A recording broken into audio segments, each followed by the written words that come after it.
27 रजब की शब है। ये शब हर एतबार से हज़रत पैगम्बर अकरम सल्लल्लाहु अलैहि वसल्लम से मुंतसब है। मुसलमानों की अक्सरियत का नज़रिया ये है कि ये शब मेराज पैगम्बर है, 27 रजब। लेकिन तारीख़ मेराज के हवाले से इख्तिलाफ़ात हैं। असल मेराज में किसी को इख्तिलाफ़ नहीं है और ना इख्तिलाफ़ की गुंजाइश है। यह मुहकमात इस्लाम में से इसका कोई इनकार नहीं कर सकता है। तारीख़ के हवाले से मुमकिन है।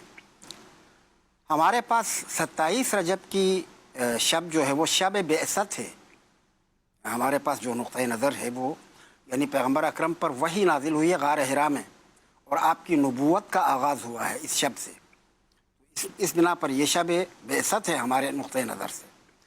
और सीरह हलबी में, सीरह इब्न हिशाम में और बहुत सारी दीगर किताबों में भी इसकी तरफ इशारे मिलते हैं।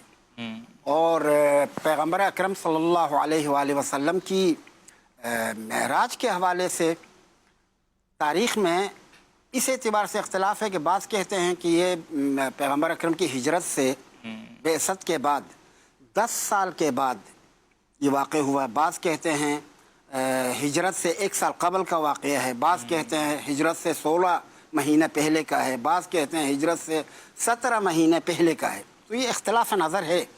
बहरहाल जो भी हो उससे बहस नहीं है कि मतलब कब हुई, कैसे हुई, वो मुहिम नहीं। असले मेराज के ऊपर असले मेराज मुत्तफ़क़ुन अलैह है, इसमें कोई शक व शुबहा नहीं है, इसकी कोई गुंजाइश नहीं है। मौलाना साहब ने बहुत खूबसूरत बयान इरशाद फरमाया कि हज़रत पैगम्बर अकरम सल्लल्लाहु अलैहि वसल्लम ने बंदगी की जो मेराज पाई तो खुदावंद मुतआल ने उस मेराज को आलम तकवीन के मेराज में तब्दील कर दिया, उसे बुलाया मेराज पे। और ये उसी हज़रत रसूलुल्लाह की बंदगी के मेराज का नतीजा था। इसलिए वो जो आप आयत की तरफ इशारा कर रहे हैं उसमें भी सुब्हानल्लज़ी अस्रा बिअब्दिही, इनवान अब्द, वो उदबा कहते हैं कि ज़िक्रुल इनवान युशअरु बिल इल्लिय्या, जिस इनवान को आप जिक्र करते हैं वो किसी चीज़ की इल्लियत की तरफ इशारा है।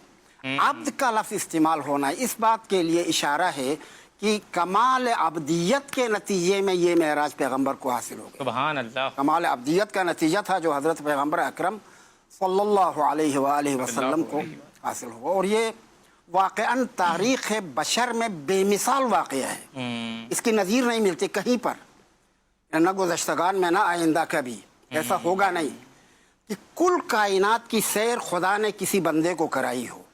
बेशक इस सफ़र के अंदर खुदावंद मुतआल ने कुल कायनात की सैर कराई है। लिनुरियहु मिन आयातिना, जो उस आयत में इशारा हो रहा है, हम अपनी निशानियों में कुछ दिखाएंगे इसे। और जो कुछ दिखाया वो किसी को भी नहीं दिखाया। जितना हज़रत पैगम्बर अकरम सल्लल्लाहु अलैहि वसल्लम को दिखाया गया उतना किसी को नहीं दिखाया गया।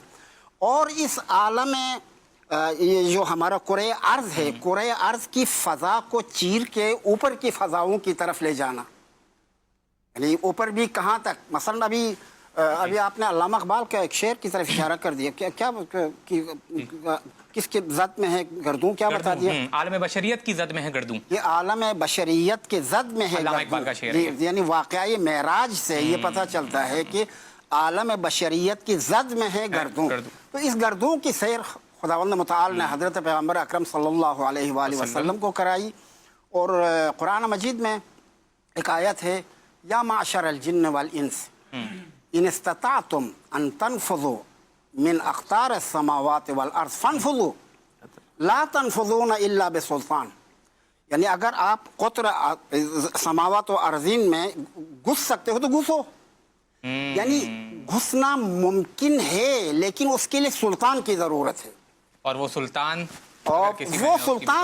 बुरहान, दलील, तवानाई, कुदरत जो भी है वो कुदरत हासिल करो तो आप जा सकते हो। यानी पैगम्बर अकरम को खुदाई क़ुव्वत के ज़रिए से ये सैर कराई गई।